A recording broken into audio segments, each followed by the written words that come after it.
मैं तो बादलों से टुर जाऊंगी, मैं तो अपना ही सुर पाऊंगी। है जो क्रेजी क्रेजी सपने मेरे, सारे चुन के मैं बुन आऊंगी। आदाब, मैं हूं आपके साथ अर्सला खान और आवाज द वॉइस देखना शुरू कर चुके हैं आप। आज हमारे साथ मौजूद है असम की मशहूर सिंगर जिन्होंने बॉलीवुड में भी काम किया है और वो यूनिसेफ इंडियन यूथ एडवोकेट भी हैं। नाहिद आफरीन, जिन्होंने बाल अधिकारों जैसे मुद्दों पर, महिला सशक्तिकरण जैसे मुद्दों पर खुलकर अपनी आवाज बुलंद की है। सबसे पहले आवाज द वॉइस में आपका स्वागत है। नाहिद, कैसी हैं? बहुत बहुत शुक्रिया और सबको नमस्कार और आदाब मेरी तरफ से। मैं अच्छी हूँ और आज बहुत अच्छा लग रहा है आवाज़ द वॉइस में दोबारा आके। पहले भी एक बार इंटरव्यू दे चुकी हूँ and it's always been my favourite platforms to speak. Nice, thank you so much हमारी तरफ से भी आपको। अच्छा नाहिद, कैसा लगता है आज दुनिया एक अलग पहचान से आपको पहचानती है? सिंगर तो आप हैं ही, लेकिन उसके साथ साथ यूनिसेफ इंडियन यूथ एडवोकेट। कैसा जी, लगता है ये पहचान मिलने के बाद, और इसके पीछे की जो परेशानियां रही हैं आज व्यूअर्स को बताइए।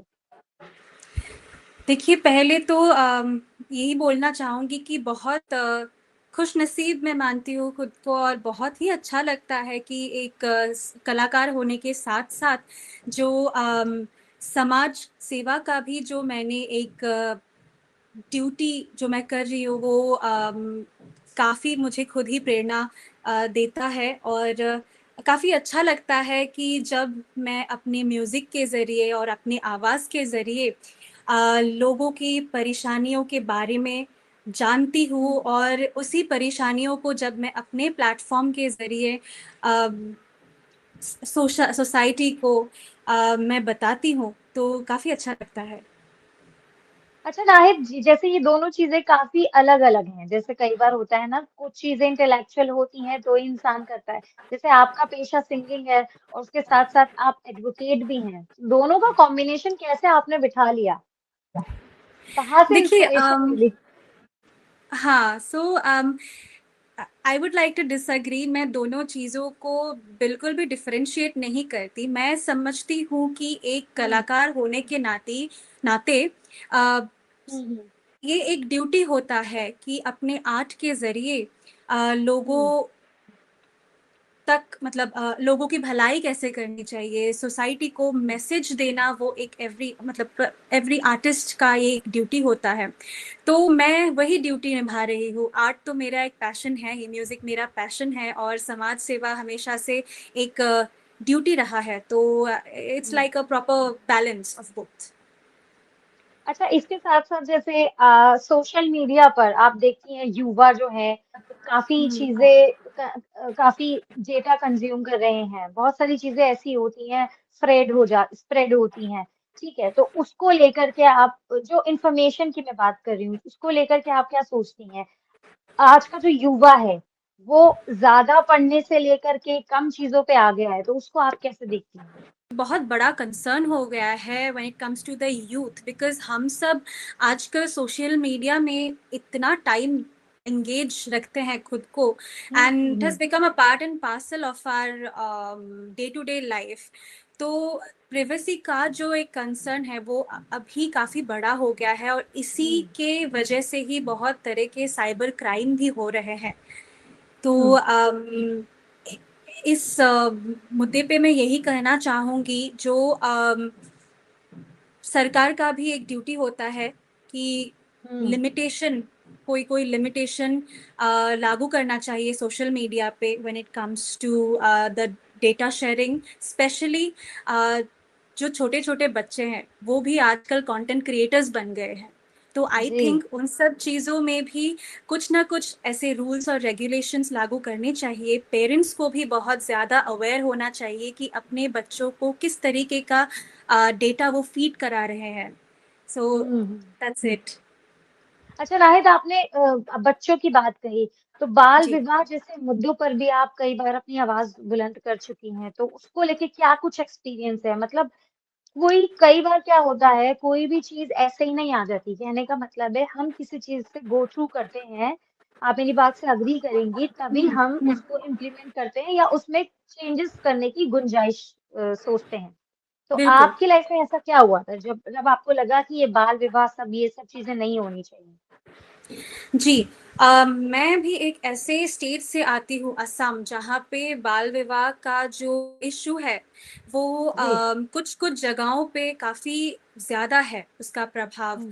हम्म। स्पेशली जो टी ट्राइब एरिया है, तो वहाँ पे बाल विवाह का जो प्रथा है, वो काफ़ी दिनों से चलते आ रहा है, और उन सब मुद्दों पे मैंने 2018 से मैंने चाइल्ड मैरिज के ऊपर काम किया। तो मेरा एक्सपीरियंस यही रहा है कि अभी जब बाल विवाह की हम बात करते हैं, तो हमेशा हम्म। लड़कियों के पर्सपेक्टिव से बात करते हैं, जो छोटी हम्म। बच्चियां होती है। पर जो लड़के भी होते हैं, उनको भी वो सेम प्रेशर के थ्रू ही गुजरना पड़ता है। हम्म। तो मेरा जो एक्सपीरियंस रहा है कि कोई बच्चा, कोई छोटी लड़की या छोटा लड़का, वो कभी नहीं चाहता कि ऐसे प्रेशर से गुजर के वो अपना घर बसाए एट द एज ऑफ 13, 14 और इवन 12। हम्म। सो ये ऐसा अवेयरनेस सोसाइटी में, जो लोकेलिटी है, जो कोहॉर्ट है, वहाँ पे अवेयरनेस फैलाना बहुत ज़रूरी है। स्पेशली हम्म। अभिभावक जो है, जो पेरेंट्स है, जो गार्डियंस है, उनको अवेयर होना बहुत ज़्यादा ज़रूरी है। तो ये तो एक्सपीरियंस नाहिद मेरा क्या रहा। लगता है आपको, जैसे नाहिद जब आपने काम करना शुरू करा इस चीज पर, तो तब से अब जी, तक आप कितना बदलाव देखती हैं? मेरे स्टेट पे काफ़ी बदलाव आया है, बिकॉज़ इस मुद्दे पे सरकार ने भी काफ़ी ज़्यादा अच्छा काम किया है। और मुझे याद है, आई गेस 19 नहीं 19 या 20 नहीं 2021 में शायद बाल विवाह के ऊपर हमारे स्टेट के जो गवर्नमेंट है, और गवर्नमेंट ने बहुत अच्छा स्टेप्स लिया था in order to curtail and end child marriage, hmm. जहाँ पे बहुत सारे मतलब ऐसे ऐसे शख्स को भी उन लोगों ने एक्सपोज किया, जो ये हम्म। चाइल्ड मैरिज का जो एक इशू है, वो it has kind of become a business. किसी किसी ने ये हम्म। बिजनेस जैसा भी चालू कर दिया था। तो वो जो जैसे कल्प्रिट्स हैं, उन लोगों को एक्सपोज करने में भी सरकार ने काफ़ी ज़्यादा स्टेप्स लिया है। एंड आई फील अभी मेरे स्टेट असम में जो ये इशू रहा है चाइल्ड मैरिज का, वो काफ़ी हद तक ठीक हुआ। एंड इट्स लाइक अभी बहुत कम गया है, and I am quite happy. अच्छा। अच्छा नाहिद, क्या लगता है असम में, आपने जैसे बताया कि यहाँ पे लोगों को जागरूक होने की, पेरेंट्स को जागरूक होने की बहुत जरूरत है, क्योंकि आपने ऑब्वियसली बहुत सारी चीजें देखी होंगी। और इसके अलावा क्या लगता है कि इस चीज में भी असम में बदलाव होना बहुत जरूरी है? और क्या कुछ है? ओके, मैं सिर्फ असम के बारे में ही नहीं बोलना चाहती हूँ। मैं ओवरऑल जो इंडिया में जो स्पेशली जो गांव इलाका है, वहाँ पे अभी भी बहुत सारे इश्यूज है। हम्म। हेल्थ इश्यूज बहुत सारे हैं, मेंस्ट्रुअल हाइजीन के बारे में भी लोग, बहुत से ऐसे सो लोग ट्रू। हैं जो अवेयर नहीं है। अभी भी लोग, देर आर वुमेन जो अभी भी कपड़े यूज करते हैं rather than using sanitary napkins. अगर आप हम्म। गांव में जाके किसी को पूछेंगे कि टैम्पॉन क्या है, मेंस्ट्रुअल कप क्या है, हम्म। उन लोगों ने शायद ये सारी चीज़ों के बारे में कभी सुना ही नहीं होगा। So they are not aware. So in hmm. सब चीज़ों के बारे में I guess we should take the responsibility, and also the government should take the responsibility कि जाके लोगों को अवेयर करे कि मेंस्ट्रुअल हम्म। हाइजीन है क्या, और मेंस्ट्रुअल हाइजीन को मेंटेन करना एक नारी के स्वास्थ्य के लिए कितना ज़्यादा इम्पोर्टेंट है। तो यस। हाँ, बिल्कुल सही कहा आपने। बिल्कुल, आप अपनी जगह सही हैं। तो नाहिद क्या लगता है, इसके बाद जैसे आपने सिंगिंग से स्टार्ट किया अपना करियर, उसके अलावा उसके बाद आप यूनिसेफ एडवोकेट बनी, तो कैसे सफर, मुश्किल रहा होगा, आसान तो नहीं रहा होगा? और क्या कुछ जिम्मेदारियां बढ़ गई आपके ऊपर? जी, जैसे कि पर्सनली मैंने कैसा बोला, फील किया? पर्सनली देखिए, मैंने कभी प्रेशर फील नहीं किया है इस चीज़ को लेके। जैसे कि मैंने बोला कि म्यूज़िक हमेशा से मेरा एक पैशन रहा है, और जो समाज सेवा है वो मेरा ड्यूटी है। तो जो भी हाँ, कर रही हूँ, मैं अपना ड्यूटी निभा रही हूँ एक बिल्कुल। भारतीय सिटीजन के नाते। बस वही चैलेंजेस तो काफ़ी हद तक आती है, बट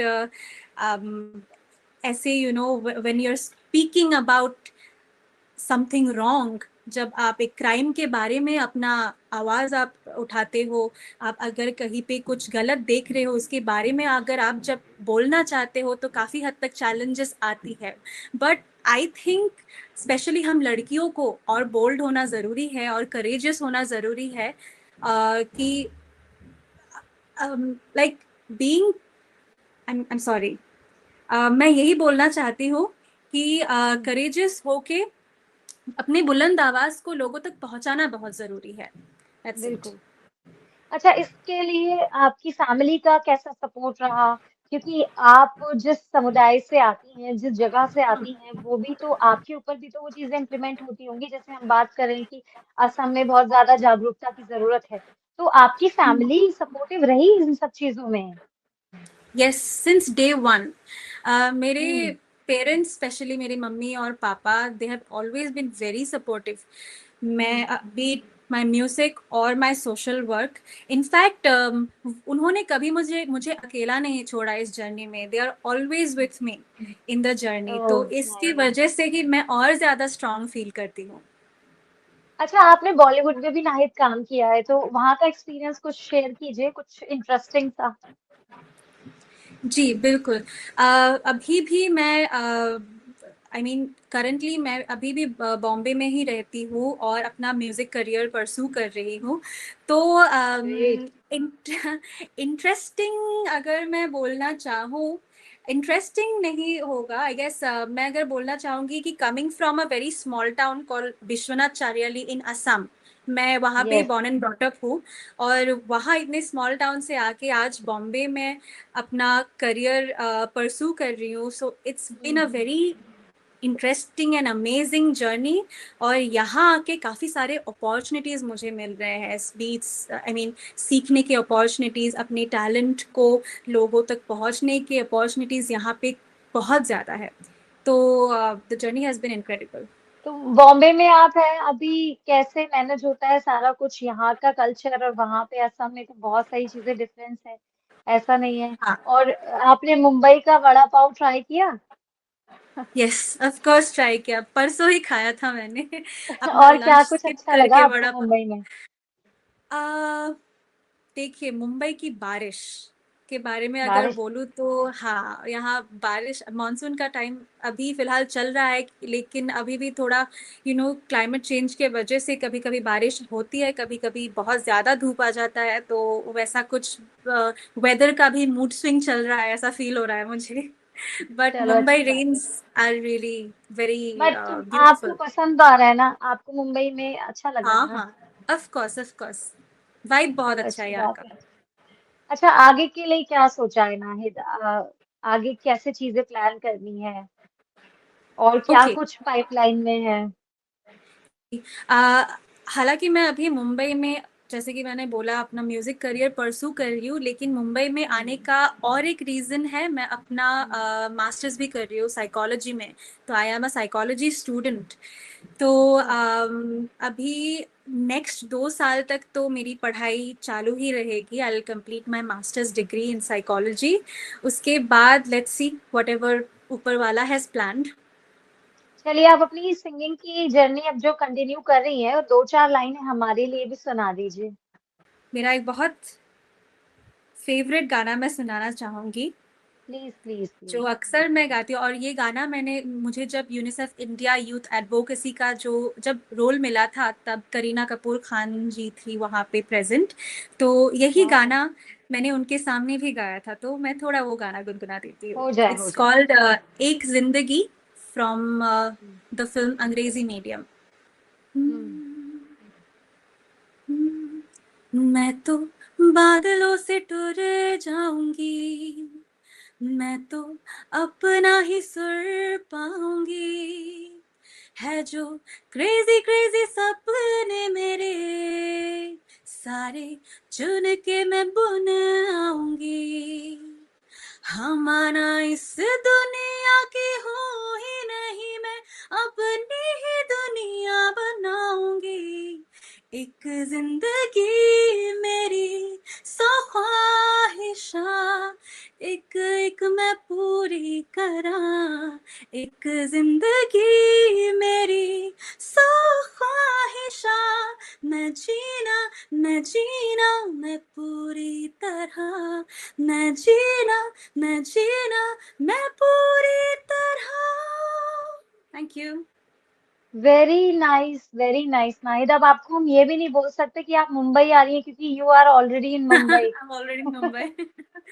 बहुत Yes. बहुत खूबसूरत तरीके से आपने गाया। इवन ये मेरा पर्सनली भी बहुत फेवरेट है, आपको पता है ये सॉन्ग हाँ, मैं बहुत काफी पसंद करती मोटिवेशनल हूँ। गाना है, specially when it comes exactly. To a girl. Girl, yes yes. चलिए, लड़कियों की बातें हो गई हैं, अब जाते जाते लड़कियों को एक मैसेज दे दीजिए हमारे प्लेटफॉर्म के जरिए कि उनको अपनी ख्वाहिशात कैसे ओके, पूरी करनी चाहिए। ठीक है। तो मैं एंड में यही बोलना चाहती हूँ लड़कियों को, specially to be financially independent, जो कि अभी हम्म। बहुत ज़्यादा इम्पोर्टेंट हो गया है। And also to be emotionally, क्या बोलो, जो इमोशनल कोशंट बोलते हैं, इमोशनली हम्म। मच्योर होना बहुत ज़्यादा ज़रूरी है, क्योंकि आजकल इतना ज़्यादा प्रेशर हो गया है, be it academic pressure, financial pressure, health concerns, जहाँ पे ऐसा हो गया है कि हम बहुत ज़्यादा प्रैक्टिकली सोचने लग गए हैं, rather हाँ। than taking care of our emotions, rather than hmm. thinking of our own goodness। तो मैं यही हम्म। बोलना चाहती हूँ कि इमोशनली इंडिपेंडेंट होने के साथ साथ, फाइनेंशियली इंडिपेंडेंट होने के साथ साथ, अपने मेंटल हेल्थ को भी बहुत अच्छी तरीके से रखे, अपने आप को प्यार करना सीखे। बिकॉज ऐसा होता है कि हम दूसरों के केयर करते करते खुद का केयर करना भूल ही जाते हैं। तो all of these are very important. बहुत बहुत अच्छी बात कही नाहिद आपने। और बहुत अच्छा लगा आपसे बात करके, काफी सारी चीजें आपने शेयर की हमारे व्यूअर्स से। इनसे भी अब अलविदा ले लेते हैं। तो ये थी हमारे साथ सिंगर नाहिद आफरीन, जिन्होंने बताया कि कैसे आप अपनी ख्वाहिशों को पूरा करें, और ना सिर्फ लड़कियां बल्कि जितने भी लोग हैं दुनिया में, अगर आपके अंदर कुछ आर्ट है तो उसको बाहर लाएं। तो हम अभी अलविदा ले लेते हैं। ऐसी ही वीडियोस के लिए आप हमारे चैनल को सब्सक्राइब कर लें। हमें एक्स, फेसबुक और इंस्टाग्राम पे भी आप फॉलो कर सकते हैं। और साथ ही हमारी वेबसाइट भी है, अलग अलग लैंग्वेजेस में भी, वहां पे भी आप स्टोरीज रीड कर सकते हैं। शुक्रिया।